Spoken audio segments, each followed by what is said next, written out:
Hello and welcome to Talking Flute's Bite Size this week. I'm Jean-Paul Wright. This week I'd like to talk about self-worth, our self-worth, and look at a journey beyond our own external measures. You see, as performing musicians, the pursuit of excellence really is ingrained in our very essence. The relentless drive to improve, our ceaseless study, and our desire for validation from others can really create a challenging landscape for our self-worth.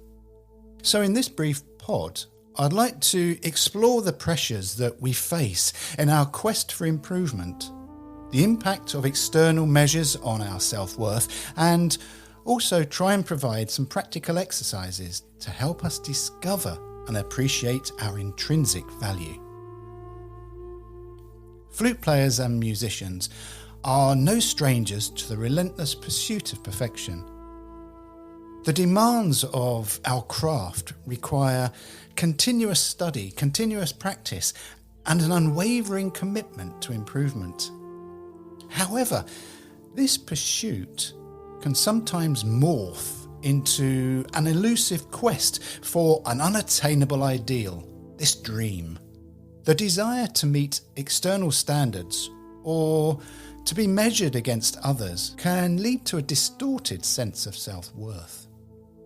External pressures, whether from teachers, peers, or even the industry, can create an environment where self-worth becomes intertwined with achievement. The constant need for validation, for applause or recognition, can overshadow the intrinsic joy of making music. And as flute players and as musicians, it's essential to recognise that our worth extends beyond the applause or criticism we may receive from others. The external measures by which we are often judged can range from the technical prowess displayed in a performance to the number of engagements secured or even accolades received. And while these benchmarks can provide valuable feedback and milestones for growth, relying solely on external validation poses the risk of neglecting one's internal compass of self-worth. So consider a scenario where a musician receives praise for a flawless performance. Now that's a perceived flawless performance as determined by external people or external examiners. While external validation is gratifying, if the musician's sense of self-worth hinges solely on external approval, they become vulnerable to the inevitable fluctuations in external opinions. So a negative review or a suboptimal performance in their eyes can then become a crushing blow to their self-esteem. To foster a healthier relationship with our self-worth, we need to engage in practical exercises that encourage self-reflection, self-compassion, and an appreciation for our unique artistic journey. So let's look for a moment at self-reflection. So it's important, I believe it's important anyway, to allocate time regularly to journal your thoughts and feelings about your musical journey of that day, that week, or that month. Reflect on your achievements, your challenges, and the progress you've made. Instead of focusing solely on external markers of success, delve into the personal growth you've experienced and the joy you derive from the process of making music. You see, this exercise helps shift the focus from external validation to an internal acknowledgement of your artistic evolution. Set intrinsic goals, and while external goals, such as winning a competition or securing a prestigious performance opportunity, are valuable, balance them with intrinsic goals that align with your personal artistic aspirations. Define goals that emphasize the joy of playing, the exploration of new repertoire, or the deepening of your emotional connection to the music. Intrinsic goals shift the narrative from external validation to a self-directed journey of fulfillment.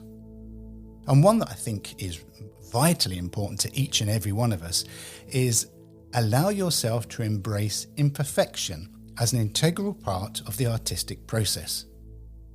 Performances will not always be flawless, and the word flawless can be defined by each and every one of us as a different construct. And that's perfectly okay. But instead of viewing mistakes as failures, see them as opportunities for growth. By embracing imperfection, you free yourself from the shackles of unattainable perfection and create space, a lot more space, for a more compassionate and realistic assessment of your abilities. Seeking feedback, and we really have to be quite careful when we seek feedback, but while seeking feedback is crucial for growth, approach it with discernment. Filter constructive criticism from destructive negativity. And remember that feedback is a tool for improvement, not, and I emphasize, not a measure of your self-worth. Try to develop a mindset that views feedback as a valuable input rather than a verdict on your talent or dedication. For those that have been listening to these podcasts for many, many years, you know that mindfulness and self-compassion practice is a favourite of mine. So incorporate mindfulness and self-compassion practices into your daily routine. Mindfulness, as we know, helps cultivate awareness of your thoughts and emotions, allowing you to observe them without judgment. And I will repeat that, without judgment. Self-compassion involves treating yourself with the same kindness and understanding you would offer a close friend facing challenges. These practices create a foundation of emotional resilience, enabling you to navigate the highs and the lows of the musical journey with greater equanimity. So, in the grand orchestration of our musical life, the pursuit of external validation is but one instrument. To truly appreciate the symphony of our existence, we must recognize the nuanced melodies of our intrinsic value. As performing musicians, our self-worth is not solely defined by external measures, but is woven into the very fabric of our love for the art, our dedication to growth, and our unique contributions to the world of music. And yes, each and every one of us, no matter what our standard or ability, have a unique contribution to the world of music. By engaging in exercise that encourages self-reflection, sets intrinsic goals, and embraces imperfection, approaches feedback with discernment, and cultivates mindfulness and self-compassion, we can embark on a journey of beautiful self-discovery. And then, as the notes of self-worth resonate from within, the external measures become harmonious echoes rather than defining chords. May every musician find solace in the understanding that their value extends far beyond the applause or criticism, creating a melody that resonates with authenticity and fulfillment. So thank you for joining me this week on this Talking Flutes Bite Size. Next week, I have a wonderful podcast with the phenomenal American sax player and musician, Dr. Steve Cole. As flute players, we are often guilty of listening mostly to what we know best, which is flutes.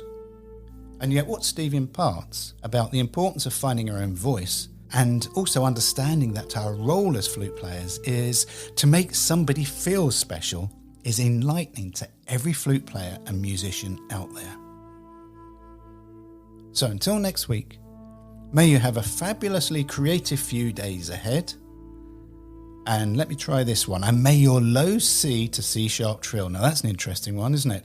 Low C to C sharp trill. Yes, that one. May that be lovely and smooth, because mine never is. Goodbye. Talking Flutes and Talking Flutes Extra are podcast productions by the Trevor James Flute Company. For more information, visit trevorjamesflutes.com.